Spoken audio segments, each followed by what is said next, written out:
Good evening and welcome to the CCM Fans Report. I'm Arthur Fischel. And I'm Martha Fischel. Tonight, a tale of two cities. In Canberra, the women brave an electrical storm to secure a point. And in Wellington, the men brave a defensive collapse to secure absolutely nothing.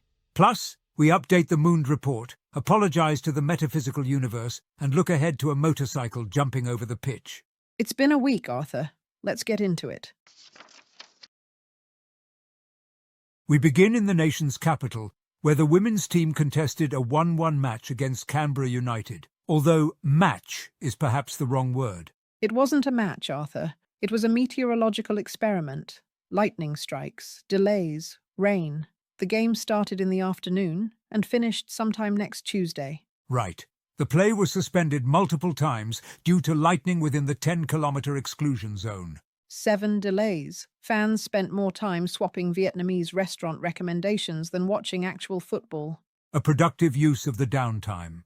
When football finally broke out, it was largely a defensive exercise. Canberra dominated the territory with 11 shots to our 5.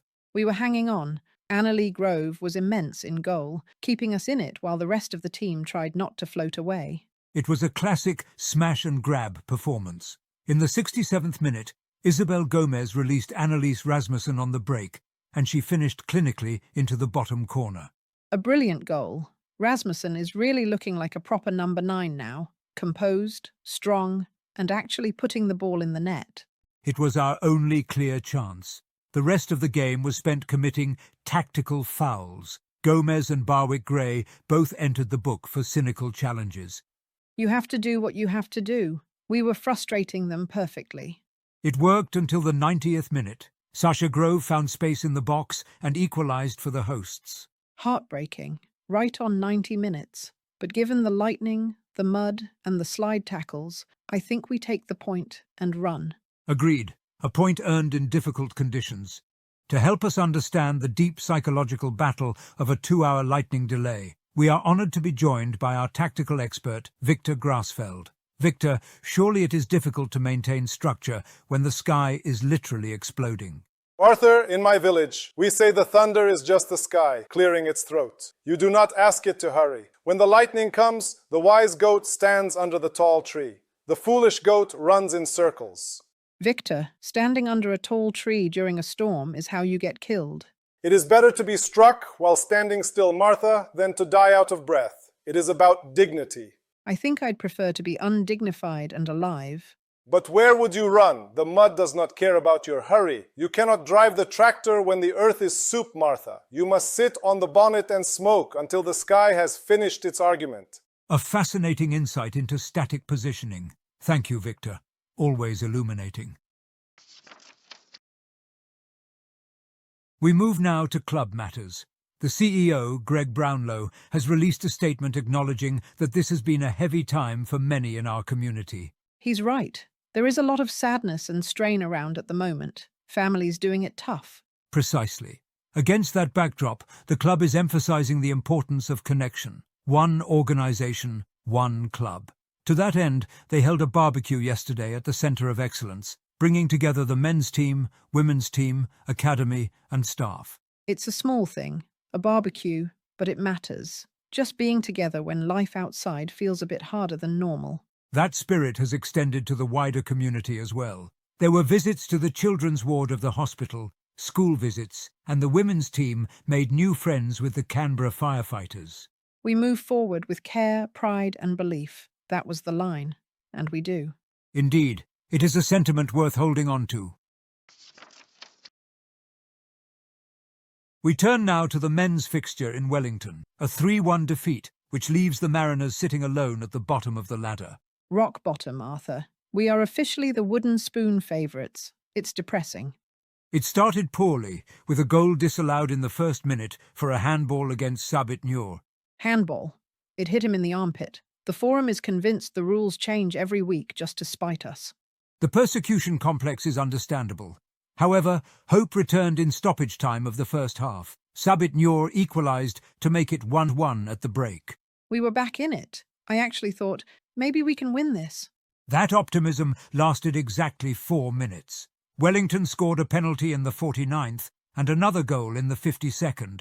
The game was effectively over before the second half had properly begun. We fell apart. It was like they stayed in the dressing room. The forum said the players looked like statues standing next to the Wellington bus. A harsh but accurate assessment.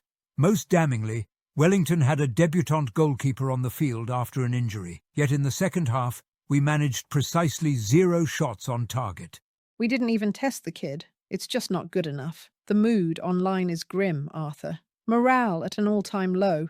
It is difficult to argue otherwise. A long flight home for a team with no points and seemingly no plan. This result forces an update to the Mooned report, and frankly, we have only ourselves to blame. Why? Because we played like statues? No, because we angered the football gods. Last week, we displayed the Wellington Phoenix logo instead of Auckland FC. We confused the two New Zealand teams. It was an honest mistake, Arthur. It was a metaphysical insult. And the universe punished us by forcing us to hand Wellington 3 points as a formal apology.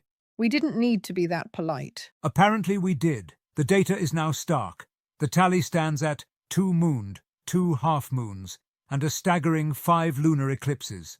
5 losses. That is a lot of darkness, Arthur. It is.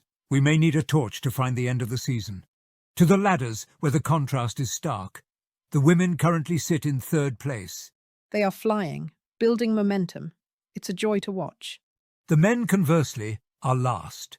They have secured the bottom of the table with the enthusiasm of an anchor finding the seabed. We don't need to dwell on it. Just tell us when we play next. The women host Melbourne Victory on Saturday, December 27th at 5 p.m. A crucial home fixture against the top side. That will be a big one. And then the party.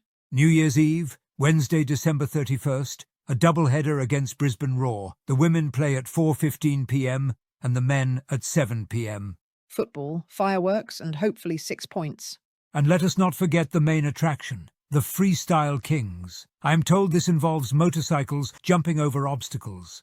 It's just entertainment, Arthur? It is Fonzie at Arnold's Drive-In, Martha, jumping 14 bins on live television. That is the level of drama we require. If the football fails, I fully expect the goalkeeper to launch a motorcycle into Brisbane water. I think you'll be disappointed. But bring your earplugs anyway. On that note of high-octane anticipation, we must conclude. We'll see you at the stadium. Bring your voice, bring your hope. And perhaps a helmet. Until next time, this has been the CCM Fans Report.